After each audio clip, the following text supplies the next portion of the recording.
ఉప్పు cup రంబు cringe పోలిక నుండు చూడ చూడ ఈ స్టోరీ జాడ వేరు సినిమాలందు ఈ క్రింజ్ సినిమా వేరయ్యా విశ్వదాభిరామ నా వల్ల కాలేదురా మామ. ట్రైలర్ చూసి కాన్సెప్ట్ కొత్తగా అనిపించింది. ఇవాళ చాలా కొత్త సిరీస్ మూవీస్ రిలీజ్ ఉన్నాయి. ఫస్ట్ ఈ మూవీ చూడాలని లిటరల్లీ వెయిట్ చేశా. తప్పులేదు, ట్రైలర్ చూసి ఈ మూవీ వర్క్ అయ్యేలా ఉంది అనుకున్నా. కానీ మూవీ స్టార్ట్ అయిన 20 మినిట్స్కి అర్థమైంది నాకు అస్సలంటే అస్సలే నచ్చలేదు. సినిమాలో కొన్నిసార్లు తప్ప యాక్టింగ్ చేయండి అంటే ఎవ్వరు చేయట్లా, అందరూ ఓవర్ యాక్టింగ్ చేస్తున్నారు.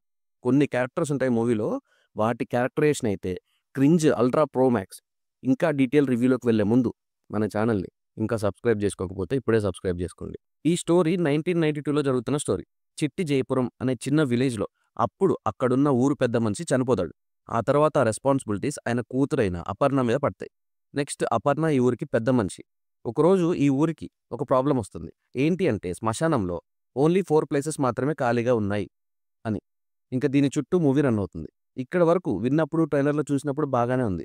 సినిమాలో ఉంటుంది అసలైన కంటెంట్. ప్రతి క్యారెక్టర్ ఓవర్ యాక్షన్ చేస్తుంది. చెప్తే చేస్తున్నారో వాళ్ళకి నచ్చింది చేస్తున్నారో అసలు చాలా ఇరిటేటింగ్గా ఉన్నాయి ఈ క్యారెక్టర్స్. స్పెసిఫిక్గా అపర్ణకి హెల్ప్ చేయడానికి 3 పెద్దవాళ్ళని ఇస్తారు. వాళ్ళైతే టూ మచ్. ఇలా 1, 2 అని లెక్క లేకుండా అందరూ వాళ్ళు చేయగలిగినంత చేశారు. ఈవెన్ కీర్తి సురేష్ కూడా ఫస్ట్ హాఫ్ అన్ అవర్లోనే కనిపించేస్తుంది ఇదంతా. సినిమా మొత్తంలో ఒక్క కామెడీ సీన్ కనిపించలేదు నాకు. ఒక్కటంటే ఒక్కటి కూడా లేదు. ఎందుకంటే వీళ్ళందరూ క్రింజ్ కదా చేస్తున్నారు. చెప్పుకుంటూ పోతే సినిమా అంతా ఫ్లాస్ ఉంది. ఒక సాంగ్ ఏదో బాగుందంతే. సినిమా అంతా స్లోగానే ఉంటుంది. అందులో వీళ్ళ యాక్టింగ్ వేరే లెవెల్ టార్చర్ పెట్టారు. స్టోరీ లైన్ బాగానే ఉంది, ఎగ్జిక్యూషన్ ఇష్యూ ఇక్కడ. సరే ఫస్ట్ హాఫ్ అయ్యాక సెట్ అవుతుంది అనుకుంటే సెకండ్ హాఫ్ అంతే ఉంది. ప్రీ క్లైమాక్స్లో ఒక ఎమోషనల్ సాంగ్ వస్తుంది, సిచ్యువేషన్ వస్తుంది. క్లైమాక్స్ అయితే ఒక 1 మినిట్ లెక్చర్ ఇస్తే ఊరొప్పేసుకుంటుంది. మళ్ళీ ఈ మూవీ గురించి ఆలోచిస్తే మైండ్ పోయేలా ఉంది నాకు. ఇంకా performances wise Keerthy Suresh looks బాగున్నాయి. మూవీలో యావరేజ్గా ఒక 10 సీన్స్ ఉన్నాయి కీర్తివి అనుకుంటే ఒక 5 సీన్స్ యాక్ట్ చేస్తుంది, మిగిలినవన్నీ ఓవర్ యాక్ట్ చేస్తుంది. సుహాస్ ఒక్కడే ఓవర్ అయితే చేయలేదు. లడ్డు కూడా గెస్ట్ రోల్ చేస్తాడు, ఇంకో లెవెల్ క్రింజ్లే అది.